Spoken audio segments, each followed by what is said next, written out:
ببینەران جاردن ڕەوشا ئاوەرێ شنگالێ کومار بێگومان کوردستان 24 پێتری هەموو میدیایەندن ڕەوشا ئاوەرێ شنگالێ شوپاندیە باوەکی مەیدانیژی شوپاندیە بەریا چەند ڕۆژان ئەم لە کەمپا کە بەرتۆ بووین تەماشاوانێژا و بە سەدان ماڵباتێن ئاوەرێ شنگالێ تێدانە پێتری نەح ساڵا تێدانە جیلە ئیجدای بووە مەزم بووە ئیدی ڕەوشا شنگالێ هەروەکە خۆیە ئاسایی نەبووە ڕێکخراوی نێودەوڵەتی ئالیکاری لەسەر برینەبتنی حکوومەتە هەرێمێ و ڕێکخراو خێرخوازیە بارزانانی ئالیکاریەوان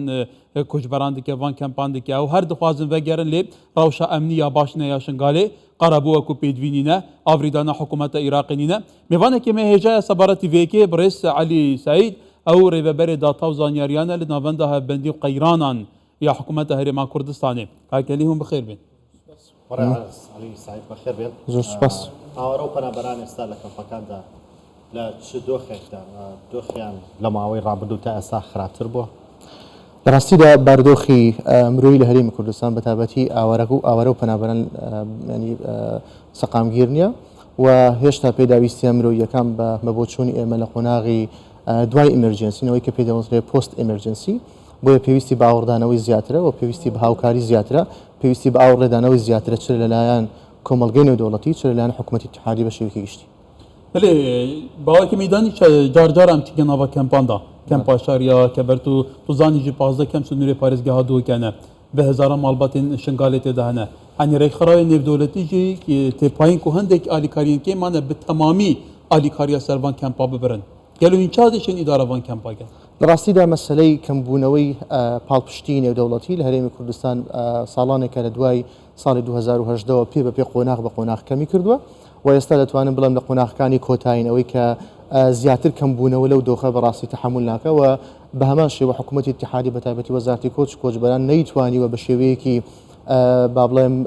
مرۆیی تعامل لەگەڵ ئەو دۆسیە بکە و پێداویستە مرۆیەکانی کەمتر وەڵام داوەتەوە ئێستا حاڵی حازر ئێمە لە هەرێمی کوردستان 9274 کەس وەکو ئاوارە و پەنابەر تۆمارکراون لە کۆی گشتی ئەو ئاوارانە 663 کەسیان ئەوە تەنها ئاوارەی عێراقین ئاوارەی باشوور و ناوەڕاستی عێراقن ئێستا لە هەرێمی کوردستان دەژین لە کەمپەکان و لە دەرەوەی کەمپەکان بەگشتی 20 کەم تەرخان کراوە لە هەرێمی کوردستان بۆ ئاوارە عێراقیەکان و 16 کەمپی دیکەش بۆ پەنابەرەکان بەگشتی 36 کەمپ لە هەرێمی کوردستان هەیە کە پرانی ئەوانە خزمەتگوزارەکان لەلایەن حکوومەتی هەرێمی کوردستانەوە جێبەجێ دەکرێت و دەستگای خێرخوازی بارزانیش ئیداری کەمپەکان دەکات بە شێوەیەکی مەیدانی بێگومان کەمبوونەوەی هاوکاریەکان لەلایەن ڕێکخراو نێودەوڵەتیەکان فشارێکی زیاتر گوێتە سەر حکوومەتی هەرێمی کوردستان ئێستا خەرجی ئاوەرەکان و با بڵین ئەوەی بۆ ئاوەرەکان پێویستە بکرێت چەند لە سەر هەرێمی کوردستانەکەوێت کاکۆمەر ئەو ژمارەی ئاوەرە و پەنابەران کە باسمان کرد لە 927,714 کەس ئێمە معیارێکمان هەیە بۆ دابینکردنی ئەوی پێڵێن مینیمم ویج واتە ئاستی خوار و دابینکردنی خزمەتگوزاریەکان 2.7 دلار لە ڕۆژێکدا واتە هەر ئاوارەیەکیان پەنابەرێک بۆ هەر کەسێک پێویستی بە 2.7 دلار هەیە بۆ دابینکردنی و خزمەتگوزارانی کە پێویستی پێێتی لە حاڵەتی ئاساییەک لە حاڵەتی با بڵێن ئیمەرجەنسی و قۆناغی ڕاگوزەر ئەگەر ئەو معادلەیە جاران بکەین جارانی 2.7 دلاری بکەین جارانی 30 بکەین لە مانگێکدا و جارانی 12 مانگی بکەین لە ساڵێکدا ئێمە پێویستمان بە 901 میلیۆن دلار و 902 میلیۆن دلار هەیە بە شێوەیەکی گشتی ئەوە تەنها یعنی ڕقمێکی ئەوەندە زۆرە کە حکوومەتی هەرێمی کوردستان بەتەنیا ناتوانێت بەڕاستی ئەو ڕقمە لە ئەستۆ بگرێت بۆیە پێویستی زیاتر بە هەماهەنگی و پێویستی بە زیاتر لە وەڵامدانەوەی مجتەمەعی دەولی هەیە کە بەشێک لەو ئەرکە لە سەرشانی خۆی بگرێ و پێویستە حکوومەتی عێراقیش زیاتر بێتە مابڵێن ژێرباری دابینکردنی خزمەتگوزاریە سەرەتایەکان لە کەمپەکان و دەرەوەی کەمپەکانیش بۆ مەسەلەی ئاوارەکان و پەنابەران بەگشتی ولی کاکەلی هەڵبەت ئەوی خەلکی ئەف کەمپەوەکە باژاروکان لێ هاتنە هەنی ئەف خەلکی پێویستی بە مەدرسەیە بە قوتابخانەیە بە خزمەتگوزاریان تەندروستیە بە کەهرەبەیە بە ئاوەیە بە ڕێوبانەیە ڕێبانێدان بێنە چێکردن و توژی بێژی ڕەوشە شنگالی بڤیاوەیە حتا نهاجە ڕێکەفنە شنگالی نهاتکە بجیکردن کەواتە ئەگەر ئەف ڕەوشە بڤی ئاوەی بەردەوام بیت گەلو هینشێن حتا سەر ئیدارە vê ڕەوشی بکەن هەموو پرانی خزمەتگوزاریەکانەوە بە خاڵی پێشوو لە مەسلەی ئاو لە مەسلەی کارەبا مەسلەی ڕێگاوبان مەسلەی دابینکردنی سکیوریتی و ئەمنیەتی ئەوانە هەمووی لە ئەستۆی حکوومەتی هەرێمی کوردستانە لە کەمپەکان و بۆ ئاوارەکان بۆ پەنابەران بە هەمان شێوە مۆزوعی کرەی زەوی کەمپەکان هی ئاوارە و پەنابەران بە هەمان شووە ئەوە دەلیڤەیەکی گەورەیە کە بەڕاستی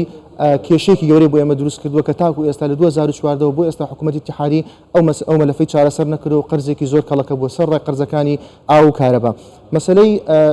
با بڵێن دۆزی شنگال بە بۆچوونی ئێمە دۆزێکی تەواو پێویستە بەرمەبنای ڕێکەوتنی شنگال لەنێوان حکوومەتی اتحادی و هەروە حکوومەتی هەرێمی کوردستان چارەسەر بکرێ. دەرچوون لەو ڕێکەوتنە بارودۆ خەمرۆیەکە بەڕاستی پێی چارەسەر نابێ. ئێمە بە جێبەجێکردنی ئەو اتفاقی ئەتوانین زیاتر لە 300,000 کەس وەکو ئاوارەی شنگال بگەڕێنەوە. بۆ ئێمە شنگالیەکان ئەگەر لە دهۆک بنیان لە زاخۆ بنیان لە سلێمانی بنیان لە شنگال بن ئەوانە لە کوردستانن، بەڵام بە نەتیجە پێویستە بگەڕێنەوە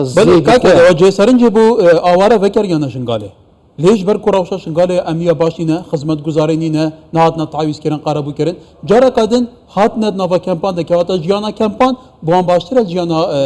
نافا شنغالي دا كاكر سبارت بموضوع قرانوي بيتشوانوي كبل النزوح عكسي ايما تنها لمانجي لدوي بينجي 2022 بهوي بريا كوتنين يوان او هيزا ناشر يعني لشنغال هن لقل هيزكاني سباي العراق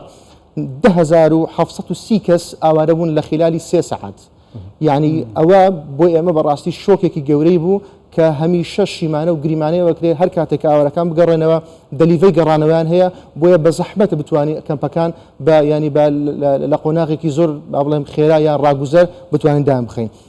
نمونەیەکی دیکە لە ماوەی 6 مانگی ڕابردووی ئەم ساڵ 2023 تەنها لە شنگال 300 خێزان دووبارە لە شنگالەوە ئاوارەی پارێزگای دهۆک و ئیداری سەربەخۆی زاخۆ بۆتەوە و هەروە ئەمڕۆژ ئەوڕۆ کێستا قسەی دەکەین نزیکەی 35 خێزان لە شنگال دەیەوێت بگەڕێتەوە دهۆک و ئیداری سەربەخۆی زاخۆ. ئەوە پێمان دەڵێ کە هەمیشە مەسلەی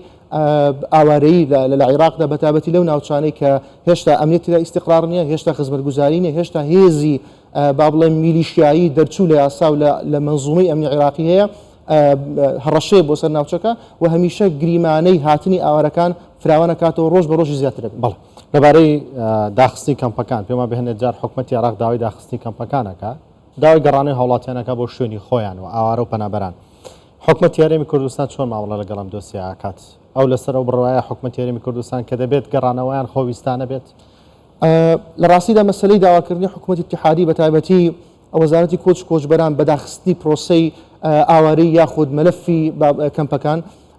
داواکاریەکی چەندبارە بووەیە و مجتەمەعی دەولیش بەتایبەتی کۆمسیاری باڵای کاروباری پەنابەران لێرە ڕێکخراوی کۆچی نێودەوڵەتی ئاژانسەکانی دیکەنێتەوە گرتوەکان ئاگیان لەو دۆسی هەیە. بە بۆچوونی ئێمە ئەو مەلەفە تاوە مەلەفێکی ئینسانیە، مەلەفێکە تاوە پەیوەندی بە ژیان و گوزەرانی خەڵکی سڤیل هەیە بۆیە پێویستە لە منتەڵەقێکی ئینسانی سڤیلیانە تعاملی لەگەڵ بکرێ. مەلەفەکە کاتێکی سیاسی نییە، کاتێک بیانەوێ دای بخەن کاتێک بیانەوە بیکەنەوە. پێویستە لە سەرەتادا ئەرزیە یاخود زمینە لەباری و زمینە سازی بکرێ بۆ مەسەلەی گەڕانەوە ژینگەی ژیاری و کۆمەڵایەتی لەوێ تاو ئاسایی بکرێتەوە بۆی خەڵک بتوانێت بگەڕێتەوە. ئەگەرنا ئێمە هەمیشە مەسلەی گەڕانەوەی پێچەوانە یاخود ئاوارەبوونی پێچەوانە نزوحی عکسی ئەگەرێکی کراوەیە کە هەمیشە هەڕەشە لەسەر ئەو خەڵکە دروست دەکات کە دەگەڕێتەوە. بەڵێ کاکێکش پرسگیرێکی دی سەرەکیان دی بەحسێ شنگالێک بین حتا تێگوتن ئیزدیواجات حکوومەتە عێراقی سەبارەتی تعاملکردن لەگەڵ مەلەفە پەنابەران بۆ نمونە هەوڵ دەدات پاشماوەیەکیان داعشیان عێراقی لە کەمپە هەوڵێ بینی لە پارێزگانەیەوە بجی بکە حتا زانیاریان پێشڕاستکردی هەنە كسكارين داعش أن كوتشكدارين داعش نوا داعش دام تعدل خلق شنغالي كرين ها نوا شنغالي دا بربس ياراتوية أمني هي ليت قال خلق شنغالي باوكي دي تعاملت كده طبيعي إما مسألة قرانوي كمبي هول بو عراق وملفكي تواو